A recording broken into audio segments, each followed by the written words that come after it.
समस्त भगवत भक्तों को जय जय सीताराम। भक्ति पथ अतुल तिवारी यूट्यूब चैनल पर आप सभी का स्वागत है। निवेदन है आप सभी लोग इस चैनल को सब्सक्राइब करें, लाइक करें और कथा सुनकर उस पर कमेंट जरूर लिखें। पिछली कथा में हमने आपको सुनाया था भव अंग भूत मसान की सुमरत सुहावन पावनी। तुलसीदास जी कहते हैं हमारी जो कविता है यद्यप वह अच्छी नहीं है, परंतु जिस प्रकार से शमशान की राख भगवान शंकर के शरीर से लगकर पवित्र हो जाती है, वैसे ही हमारी कविता में जो राम नाम है इसके कारण मेरी कविता सज्जनों को सुंदर लगी। ऐसे ही जैसे श्यामा गाय है और उसका दूध उज्जवल ही होता है। कहते हैं गोस्वामी जी आगे की कथा में, मड़े मान के मुक्ता छब जैसी आहे गिर गज सिर सोहे न तैसी। कहते हैं मणि किसके सर्प के पास होती है? माणिक और मुक्ता। मणियां कहां प्राप्त होती हैं? माणिक वे पर्वतों पर मिलते हैं और मुक्ता ये हाथी के सिर में मिलती है मुक्ता मणि। कहती परंतु ये शोभायमान वहां नहीं होती। पर्वतों पर पड़ी हुई मणियां, सर्प के पास मणि और मुक्ता मणि जो गज के मस्तक पर में रहती है वह क्या शोभायमान होती है? वह कहां पर शोभायमान होती है? न पे किरीट, वह तो राजाओं के मुकुट में, या तरुणी तन पाई, या किसी नवती स्त्री के शरीर पर शोभा पाती है।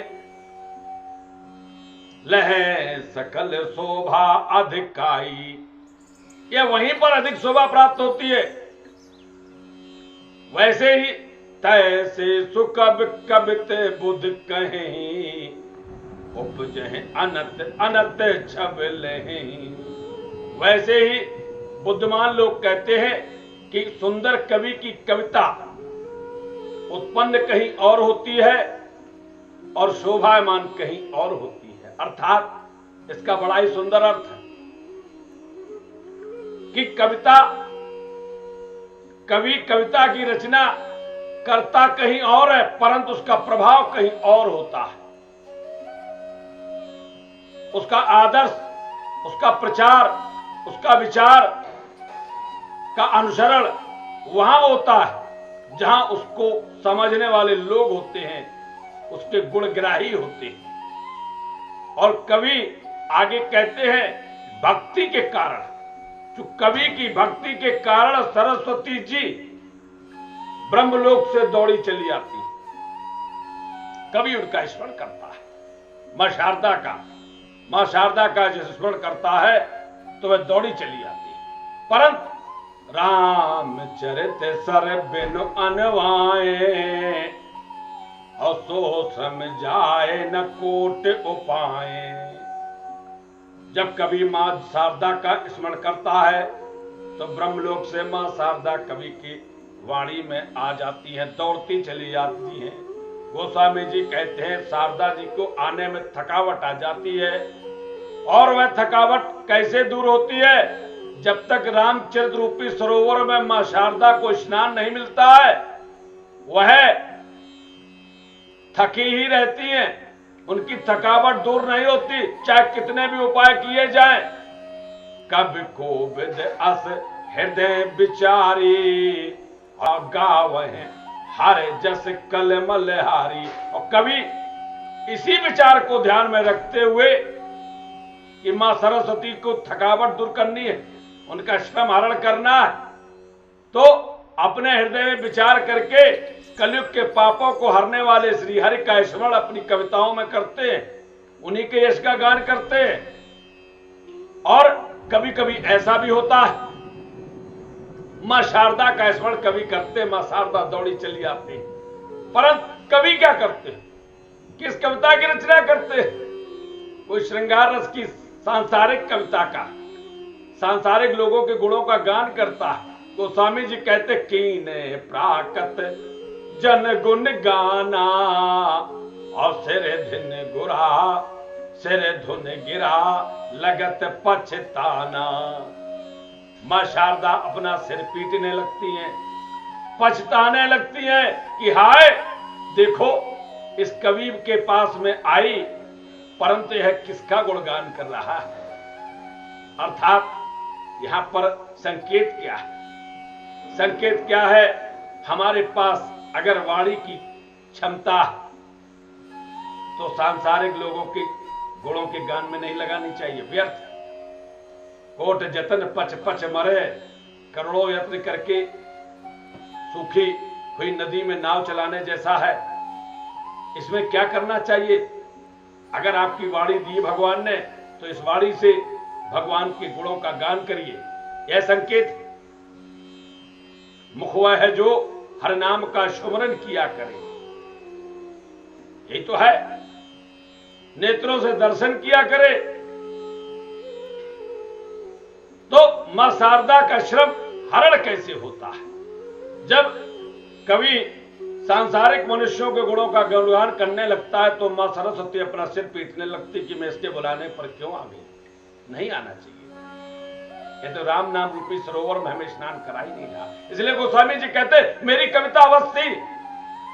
और इसी भाव से, यही भाव मैं भी सोचता हूं कि मैं आज यह कथा कह रहा हूं, हो सकता है इसके गुणग्राहक आगे और अधिक हो, क्योंकि राम नाम रूपी प्रभाव अवश्य ही इसे श्रेष्ठ बनाता है। वाणी में राम नाम जब होता है ना तो श्याम मां शारदा प्रसन्न रहती है। वैसे ही हृदय सिंधु मत सीप समाना स्वात शारदा कहे सुजाना। सुजान मनुष्य क्या कहते हैं? बुद्धिमान लोग हृदय को समुद्र कहते हैं। हृदय को समुद्र, बुद्धि को शीप, और माता सरस्वती को स्वाति नक्षत्र के समान मानते हैं। अब इनका जब संयोग होता है तो क्या होता है? हृदय रूपी समुद्र में, हृदय रूपी समुद्र में, बुद्ध रूपी सीप में, और जब स्वाति नक्षत्र रूपी सरस्वती जी जो बरसे बर बार विचारो, और इसमें इस सीप में, बुद्ध रूपी सीप में जब श्रेष्ठ विचार रूपी जल बरसता है तो क्या होता है? सीप में स्वाति नक्षत्र के समय जो वर्षा होती सीप में जब पड़ जाती तो उससे मोती बनता है। आप सभी लोग जानते हैं। तो कितनी सुंदर यहां पर उपमा दी है गोस्वामी जी ने कि जो बरसे बर बार विचारू हो है कवित मुक्ता मन चारू। तो मुक्तामण के समान सुंदर कविता उत्पन्न होती है। वह कैसी होती? वह मुक्तामण के समान। जुगत वेद पुन पोहे है रामचरित बरताग। अब देखो समुद्र है, हृदय रूपी समुद्र है, बुद्धि रूपी सीप है, सरस्वती रूपी नक्षत्र है, स्वाति नक्षत्र है, और यहां पर विचार रूपी श्रेष्ठ जल भी बरस गया और तो मुक्तामण प्रकट हो गया। परंतु इसका उसको किसमें पोया जाए?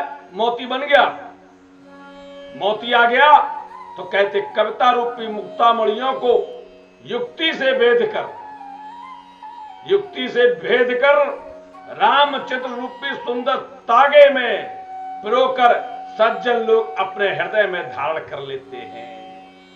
जुगत को बोध पुन पोहे है रामचरित बरताग। पहरे सज्जन विमल उर शोभा अति अनुराग। बड़ी ही शोभा होती है। तो गोस्वामी जी कहते हैं कि इस सुंदर रामचंद्र को लोग अपने गले में पहनते हैं, धारण करते। कौन? सज्जन लोग। अर्थात जो सज्जन लोग होते हैं ना, वे सांसारिक कविताओं को महत्व नहीं देते। इसका अर्थ यह है, सांसारिक कविताओं में बड़ी सुंदर सुंदर कविताएं हैं, बहुत सुंदर है। किसी का यशोगान है, किसी का कुछ है, किसी का कोई श्रृंगार रस का वर्णन करता, कोई रौद्र रस का वर्णन करता, कोई युद्ध कोई क्रोध का है ना। तो ऐसा, परंतु गोस्वामी जी कहते हैं अगर श्रृंगार भी रस का भी वर्णन किया जाए तो राम जी के श्रृंगार का वर्णन करो। अरे रौद्र रूप का भी वर्णन करना है तो राम जी के धनुर्धर रूप का वर्णन करो। किसने मना कर रखा है? उसमें भी राम जी हों। राम जी की मनमोहिनी मूर्त का वर्णन करो। करुण रस का वर्णन करना है तो राम जी के वन गमन, राम जी के विलाप, श्री सीता जानकी जी का जब हरण हुआ उस विलाप का वर्णन करो। लक्ष्मण शक्ति लगी उसका वर्णन करो।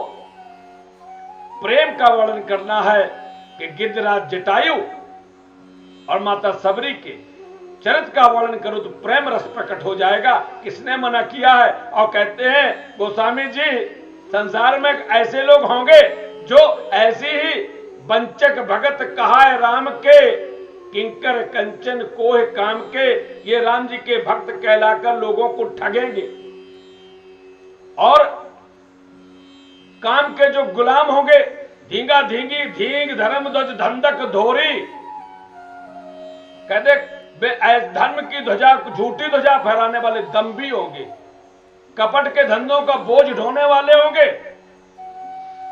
ऐसे लोग होंगे। और गोस्वामी जी कहते हैं संसार के ऐसे लोगों में सबसे पहले मेरी गिनती है, क्योंकि मैं भी ऐसा ही हूं। मैं भी यही चाहता हूं मुझे भी यश मिल जाए, मेरी कथा भी बहुत बढ़िया हो जाए, परंतु एक भाव बस रखता हूं राम जी के चरणों में प्रेम कि चलो इसी भाव से ही कम से कम राम नाम तो मुख से निकल रहा है। यह भाव हमारा भी है। गोस्वामी जी के चरणों में प्रणाम करते हुए कथा को यहीं पर विराम देते, अगले एपिसोड में यहीं से कथा को आरंभ करेंगे। आप लोग जाएं और इसे सब्सक्राइब करें और कमेंट अवश्य करें, वैसे ही कथा आगे बढ़ाते हैं। जय जय सीताराम।